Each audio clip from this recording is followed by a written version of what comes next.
Bom, pessoal, a gente vai falar um pouquinho de lógica agora. Notei que alguns alunos ainda têm algumas dificuldades, e devido a isso eu criei essas videoaulas aqui.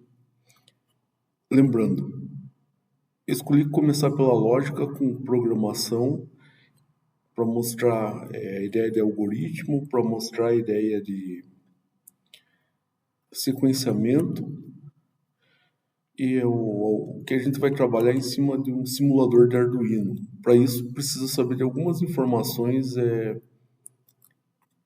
anteriores. Por exemplo, o que é o Arduino, como que ele funciona, que são alguns componentes que a gente vai trabalhar. Não é aula de elétrica, ainda não, mas alguns conceitos a gente vai ver agora. Primeira coisa, condução de eletricidade. Para você entender condução de eletricidade, você tem que saber que sempre vai existir, pessoal, um lugar, um polo, digamos assim, onde vai ter uma grande quantidade de elétrons. E outro lugar com uma pequena quantidade de elétrons. Existe uma diferença dessas quantidades, e essa diferença de quantidades é chamada diferença de potencial elétrico. Imagine o seguinte, ó. De um lado eu tenho bastante elétrons e de outro lado eu tenho poucos elétrons. Os elétrons onde existe maior número, vão querer ir para o lugar onde tem menor número de elétrons, uma difusão eletrônica. Só que a parte deles irem ou não depende muito do material que existe no meio. Então aqui no meio, no caso aqui, tem um material.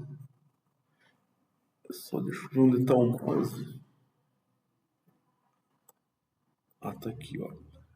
Então aqui no meio, pessoal, vai ter um material no qual os elétrons vão ter que passar. E dependendo desse material, essa passagem dos elétrons, literalmente, daqui para cá, pode acontecer ou não pode acontecer. Para materiais condutores, são materiais que permitem a passagem do elétron, da corrente elétrica. Materiais isolantes, eles não permitem. Para você pensar entre material condutor e material isolante, você tem que entender o seguinte: depende muito dessa diferença de potencial. Em outras palavras, se eu tivesse muito mais elétrons de um lado e muito menos elétrons do outro, um material que poderia ser até então isolante, se eu aumentar essa quantidade de diferença de elétrons, ou seja, aumentar a tensão, ele passa a ser condutor.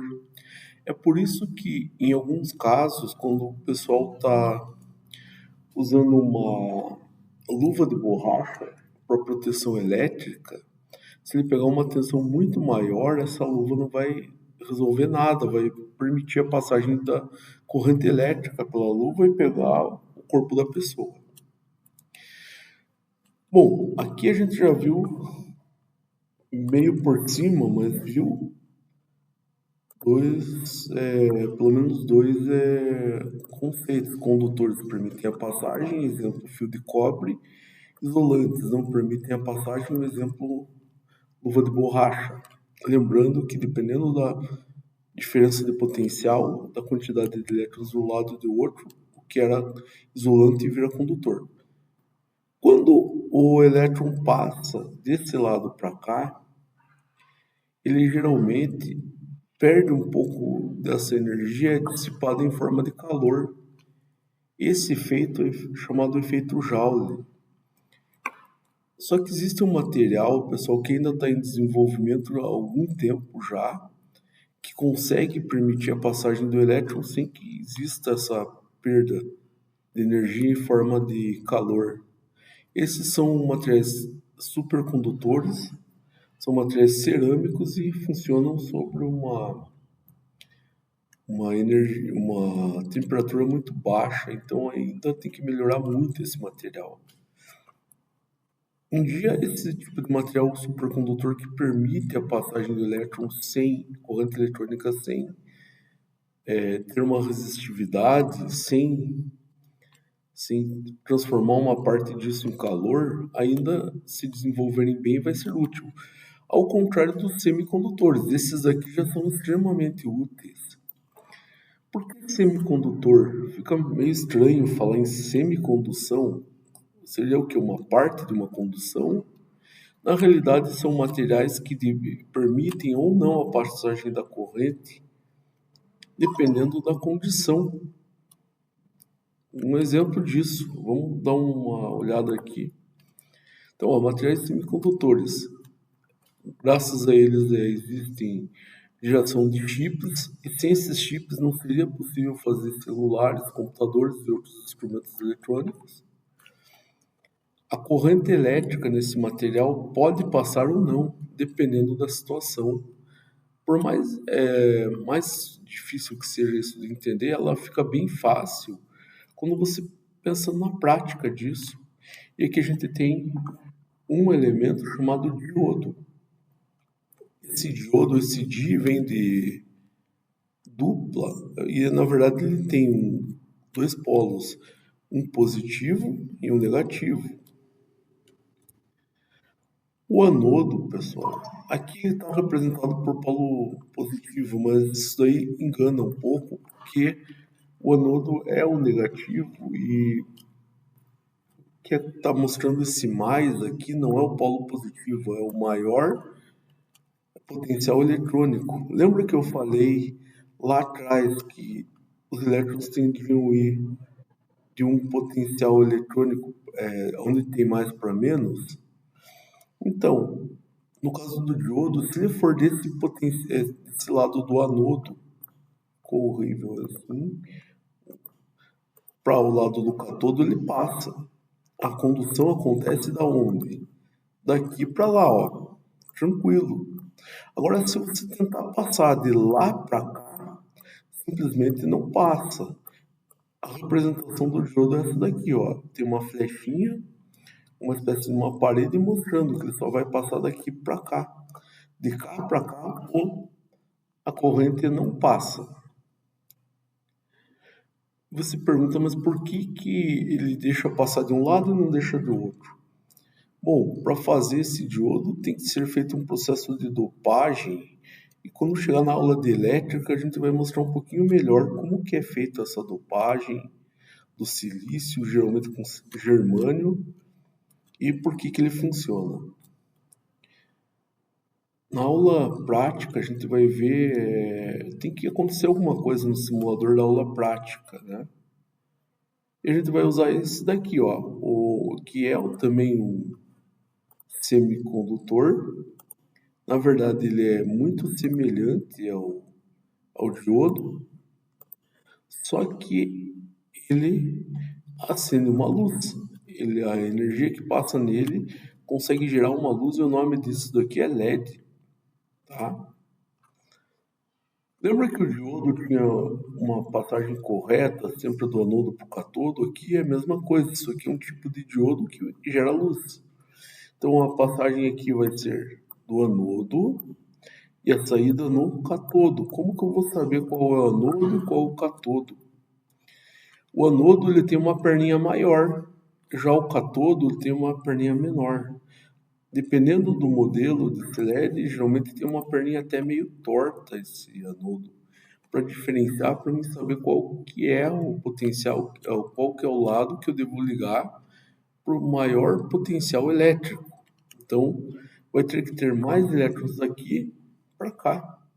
Vamos pegar e fazer um esqueminha bem fácil para entender isso daqui. Pode ter certeza, pessoal, esse esqueminha vai ser usado bastante na parte prática. Imagine o seguinte, ó, vamos ter alguns elétrons, certa quantidade, Deixa eu mudar a cor aqui, que já tá bastante, ó. Se eu tenho bastante elétron aqui, ó, desse lado, e pouco elétron desse lado, ó. Vamos pôr um risco no meio, mostrando essa divisão deles. Então, esse lado tem bastante elétrons e desse eu tenho poucos elétrons. A corrente eletrônica ela sempre vai querer ir, se for uma corrente contínua, da onde tem bastante elétrons para onde tem poucos elétrons. Então seria esse caminho que a corrente elétrica chegaria aqui. Ele daria a volta aqui e desceria aqui, passando do maior potencial elétrico para o menor potencial elétrico e criando uma coisa que a gente chama de corrente elétrica, que é a passagem desses elétrons. Isso funciona se for do anodo para o catodo. Agora, por outro lado, vamos imaginar uma seguinte situação aqui, uma situação inversa. Aqui está o anodo, pode ver que essa perninha é maior do que essa. Então, eu tenho muitos elétrons aqui, ó. E desse lado eu tenho poucos elétrons.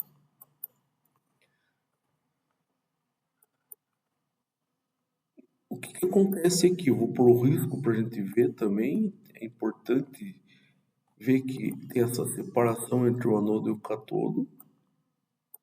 Só que agora eu estou no catodo aqui. Isso aqui vai tentar passar, mas não vai conseguir. Por quê? Porque esse material só permite a passagem do anodo pro catodo. Então, do catodo pro anodo ele não permite, então não vai passar. Isso é o chamado LED, que é um diodo que funciona dessa maneira, só passa do anodo pro catodo. Além do diodo e do LED, que é uma espécie de diodo que gera luz, eu tenho outros semicondutores aqui bem importantes. A gente não vai falar agora de cada um deles, mas eu vou mostrar essa foto aqui, que tem alguns deles aqui. Esses aqui, por exemplo, podem ser MOSFETs, que é o metal óxido semicondutor de efeito de campo, podem ser transistores TIGB, podem ter aqui outros chips, como por exemplo, isso aqui lembra muito um chip chamado BIOS de computador. Tem diversos. Aqui pode aparecer alguns MOSFETs em outro encapsulamento. Esse daqui, por exemplo, parece ser um MOSFET em encapsulamento SOID 8. O que tem que lembrar, e a gente não vai ficar discutindo transistor por transistor como funciona, quais são as suas diferenças agora, mas o que é necessário lembrar é que existem situações que lhe permitem a passagem de corrente e existem situações que não permitem a passagem de corrente elétrica. E devido à manipulação dessas situações, é possível fazer transistores de computador, chips, computadores celular e outros equipamentos eletrônicos. Bom, sobre instrumentos que vai aparecer lá no simulador do Arduino, a gente podia falar um bem legal aqui, que seria o multímetro. Ele serve para medição das três coisas. Coisas não, três elementos relacionados à lei de Ohm. Ele consegue ver a resistividade, uma característica do material, se ele vai transmitir ou não, vai permitir a passagem de corrente ou não. Ele consegue ver diferença de potencial elétrico, também chamado de tensão, e também consegue ver a intensidade da corrente, que seria os elétrons passando literalmente. Cada um é o que aparece aqui no multímetro, tem relação à unidade deles. Vamos por aqui algumas unidades. As unidades disso aqui, ó. A resistividade é vista em ohms. essa letra ohm, se você observar aqui, tem essa parte aqui, ó, a pessoa que ela vai daqui até mais ou menos aqui, esse aqui também está em ohm, que ele vê resistividade. A resistividade é extremamente útil para ver continuidade, e se você partir para conserto de placas eletrônicas, é muito importante que é pela resistividade que você vê a presença de curto-circuito. Isso que eu representei como V, e muitas vezes aparece em muitos livros como U, mas que a própria unidade dele é V, que é volts. Aqui, ó, é a corrente, é a diferença de potencial. Onde está a diferença de potencial vista aqui a corrente, vista aqui eu tenho essa parte, tirando essa parte aqui de ligar e de desligar, mas tem essa parte aqui, ó, do multímetro. Sendo que aqui é uma corrente contínua e aqui são correntes alternadas. A gente não vai discutir muito o que é corrente contínua e alternada, mas um jeito muito simples para você lembrar é que corrente contínua você pode pensar corrente de uma pilha, por exemplo, uma bateria. Já a corrente alternada você pensa na corrente que sai da tomada, a corrente eletrônica que sai da tomada de uma casa, que é 110, 220, e em fábricas aparecem outras como 380. E aqui na parte do I, que é a corrente elétrica em si, que é vista em amperes, é a parte da corrente elétrica, V ampere, que é essa parte do multímetro. O multímetro tem essa roda e eu posso rodar conforme eu precisar aqui. Tem que lembrar que a configuração do multímetro é tanto o digital, que é esse, quanto o analógico. A gente vai acabar vendo em eletricidade e aqui a gente não vai se preocupar muito com essa configuração. Mas tem que saber que, principalmente, que o multímetro, se ele estiver ligado nessa parte do V, ele vai medir diferença de potencial. Se estiver no A, ele vai medir a corrente. E se tiver aqui onde aparece o ohm, ele vai medir a resistividade. E é na resistividade, pessoal, que eu uso para ver se tem continuidade entre os pontos, o que me indica a presença de curto-circuito ou não. Bom, essas cores aqui que aparecem não são à toa. Esse vermelho, geralmente você vai ligar onde tem o maior potencial. É de lá que sai a eletricidade. E o preto, ele é para aterramento, seria o outro lado. Lembrando que para a corrente alternada a coisa muda de figura, mas não vamos falar nisso agora. Protoboard, também conhecida como placa de teste, a função dela, pessoal, seria literalmente conseguir ligar mais de um equipamento, testar mais de uma coisa junto ou mesmo montar circuitos. Eu vou apagar aqui, tinha feito alguns riscos, mas agora eu vou se eu achar a borracha.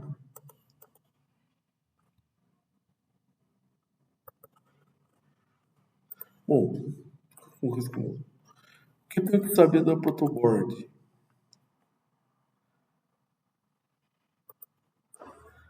Saber o seguinte, ó. Aqui eu tenho polo positivo e negativo, e aqui positivo e negativo. E aqui tem uma divisão. É como se tivesse duas protoboards aqui. Uma de um lado, outra do outro. Posso pensar em montar circuitos. A gente vai fazer um exercício no TrickCard, que é o simulador de Arduino, e também de circuitos eletrônicos, onde a gente vai buscar como que é a continuidade. Eu quero saber se está ligado desse jeito aqui, ou se está ligado assim. na horizontal ou na vertical. Lá a gente vai descobrir. E aqui também, isso aqui está ligado na horizontal, isso aqui está ligado na vertical. E como que eu uso isso? A primeira coisa que a gente vai fazer é um exercício de medição de continuidade aqui,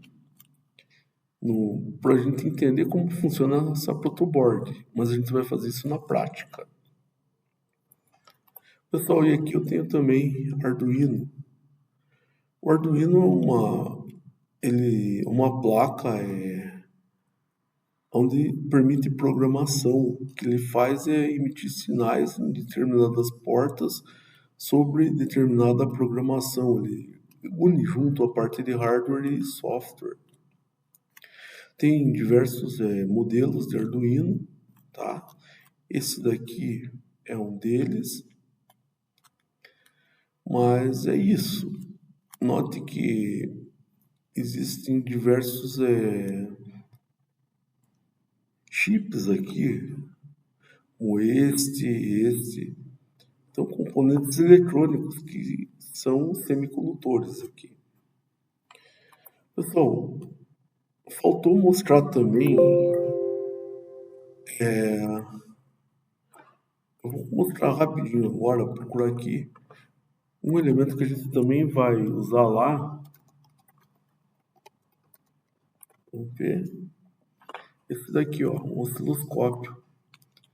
Equipamento caro e bem útil, principalmente para a parte de lógica eletrônica.